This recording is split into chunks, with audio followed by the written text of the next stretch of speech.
Hello guys. So next topic about yield. Yield कैसे कहते हैं हम? So yield का डिफाइन करते हैं कि yield कैसे कहते हैं कि the amount of product को हम कहते हैं amount of product, इसको हम कहते हैं कि ये क्या है? yield है. सही. कितना अमाउंट में होगा प्रोडक्ट, इसको हम कहते हैं it is a yield. So इसके टू टाइप्स है, मतलब टाइप्स कितने होंगे? There are two types.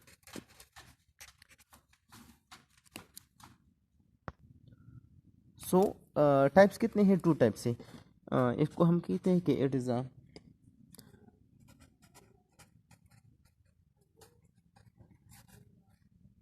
Theoretical, एक थ्योरेटिकल यील्ड है इसको, और दूसरा क्या है? एक्सपेरिमेंटल यील्ड है. सही. टू टाइप्स ऑफ यील्ड है, theoretical yield and actual yield. सही. थ्योरेटिकल यील्ड के और कितने कितने नाम्स हैं? इसको हम कहते हैं कि एक्सपेक्टेड यील्ड भी ही है, एंड उसको हम कहते हैं कि कैलकुलेटेड यील्ड. ये नेम मैंने इसलिए लिखे कि एग्जाम में तीनों नाम दे सकते हैं. ऑप्शन ए में थ्योरेटिकल, ऑप्शन बी में एक्सपेक्टेड, एंड थर्ड में कैलकुलेटेड. अगर फोर्थ में किया जाए ऑल ऑफ दीज आ जाए तो फिर आपने ऑप्शन क्या करना है? ऑल ऑफ दीज ऑप्शन करना है. सही. इसलिए मैंने सबको जो है ना वो सब तीनों नाम बता दिए. सही. अब कैलकुलेटेड इसको इसको इसे के ये किसे कहते हैं ना, मतलब थ्योरेटिकल यील्ड कैसे कहते हैं, कैलकुलेटेड एंड एक्सपेक्टेड, ये तीनों सेम है. इसका डिफिनेशन क्या होगा कि द यील्ड, लिख ले कि द यील्ड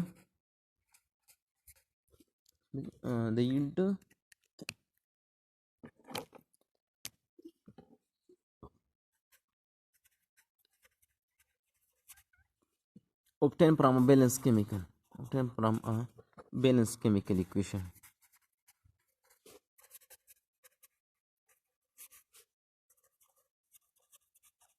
सही. अगर एक केमिकल इक्वेशन से हम इसको फाइंड कर रहे हैं, इस अमाउंट ऑफ प्रोडक्ट को फाइंड करें, तो उसको हम कहते हैं it is theoretical, expected and calculated yield. सही. या एक बेस्ट डिफिनेशन जो है ना वो भी लिख ले. The amount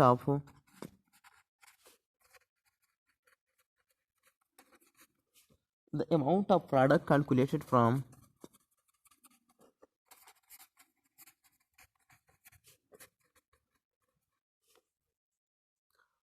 a stoichiometric equation से अगर हम फाइंड भी कर ले तो उसको हम कहते हैं it is a calculated, expected and theoretical yield. और theoretical yield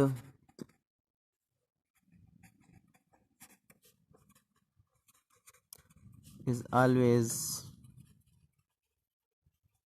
greater than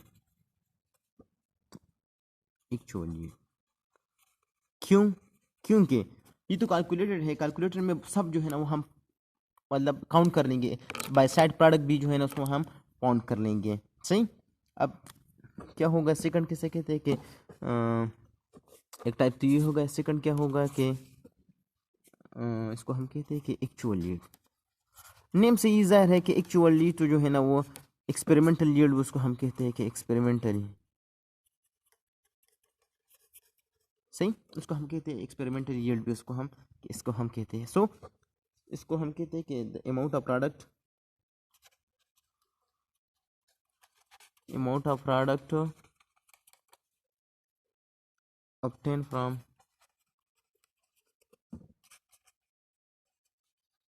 a chemical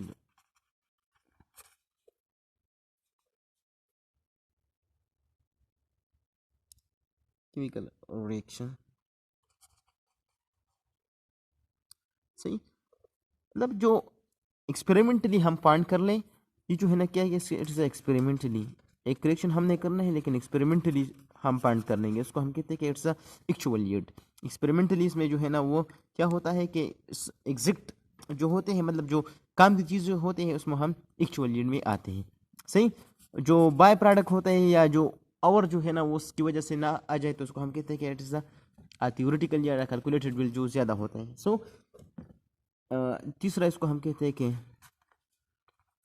percentage yield, कि एक परसेंट में कितने परसेंट होगा, मतलब जो एक चीज़ है ये कितना परसेंट होगा, इसको हम कहते हैं कि परसेंटेज यील्ड। इसकी डिफिनीशन क्या होगी, कि इसकी डिफिनीशन होगी कि introduce due to the different 10 किसके लिए जो है ना, इसलिए आया है कि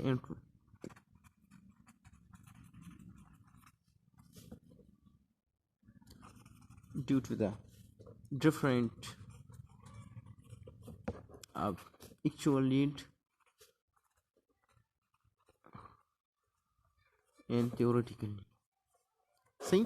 और एमसीक्यूज लिख ले, 2-3 एमसीक्यूज है, उसको हम लिख लें कि किस तरह एमसीक्यूज है कि द एफिशिएंसी, सही, एक chemical efficiency of chemical reaction can be checked by, option आ जाए कि एक्चुअल यील्ड, सेकंड आ जाए कि थ्योरेटिकल यील्ड, थर्ड आ जाए कि परसेंटेज यील्ड, फोर्थ आ जाए कि ऑल ऑफ दिस। तो आपने किस में जो है ना वो कौन सा इसमें हम एफिशिएंसी फाइंड कर लें, सो एफिशिएंसी हम फाइंड करते हैं कि परसेंटेज यील्ड से, कि कितने परसेंट जो है ना वो परसेंटेज में कितना एफिशिएंसी है इसका, कि इक्वेशन जो है ना वो कितना एफिशिएंसी है, ज़्यादा गुड है, लो गुड है, कितना परसेंट है। सही। दूसरा एमसीक्यूज, एक एमसीक्यू से होगा, सेकंड एमसीक्यूज लिख ले कि एक्चुअल यील्ड इज ऑलवेज, मैं शॉर्ट फॉर्म इसलिए लिखता हूँ कि थोड़ा सा टाइम कम आ जाए और जो बातें हैं वो ज़्यादा आ जाए, कि एक्चुअल यील्ड, ए वाई से मुराद actual yield and T Y से theoretical yield. Actual yield is less than theoretical yield because are due to, a option आ जाए कि क्या ऑप्शन आ जाए कि ऑप्शन आ जाए कि मैकेनिकल लॉस, सेकंड ऑप्शन आ जाए कि साइड प्रोडक्ट, 3 आ जाए रिवर्सिबल रिएक्शन है, एंड 4 आ जाए कि रिएक्शन कंडीशन के बाद कि प्योरेबल है अनप्योरेबल है, इस पर भी डिपेंड करता है। और डी मतलब जो 5 ऑप्शन है या ई ऑप्शन है वो क्या जाए, ऑल ऑफ दीज आ जाए। आप कहेंगे कि मुश्किल से अगर 5 ऑप्शन तो नहीं होते, 4 ऑप्शन मोस्टली होते हैं। सो आप ये मैंने इसलिए बताया कि ऑल ड्यू टू द, एक आप इस पर जो है ना वो शॉर्ट क्वेश्चन भी बना सकते हैं कि actual yield is always resistant theoretical yield because of the they some due to the mechanical loss, second side product की डिफिनेशन करते हैं, रिवर्सिबल रिएक्शन है कि ये रिवर्स भी हो सकता है, इस तरह है, कंडीशन पर भी डिपेंड करता है, पेच है, फेवरेबल है अनफेवरेबल कंडीशन है, तो इस सब पर आप क्वेश्चन भी बना सकते हैं। So all of these option is the correct option. सही। तो इट इज द क्या आ जाए कि इसका एफिशिएंसी थ्योरेटिकल यील्ड पर, मतलब सब जो है ना अमाउंट यील्ड हो गया। सही। अब आपको थ्योरेटिकल यील्ड और एक्चुअल यील्ड में तो डिफरेंसेस भी समझ आ जाए होंगे कि, और फिर उसके बाद परसेंटेज यील्ड भी हो गया। अब इसके बाद थोड़े 2-3 एमसीक्यूज भी हो गए। सही, 2 एमसीक्यूज भी हो गए। नेक्स्ट वीडियो में इंशाल्लाह हम डिस्कस करेंगे percentage yield. So hope you will enjoy the video, and अगर वीडियो अच्छी लगे तो like share and comment, subscribe my channel.